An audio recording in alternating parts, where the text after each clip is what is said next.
Good morning.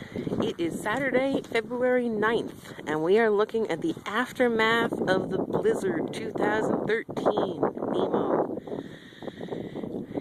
The street has not been plowed yet. Not that I blame them. There's a good 3 feet to deal with. It was windy, so a lot of areas have nothing. But the street is just a sea of snow.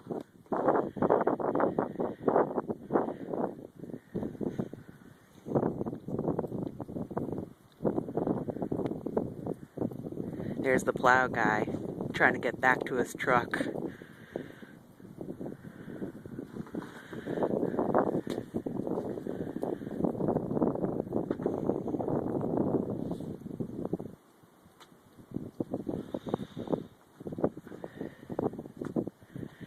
And there's my car. I'll go get a closer shot of that from the back door, but it is buried.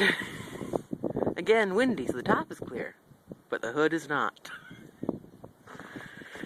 Drifts of, at least 5 feet. This is really something. It's pretty.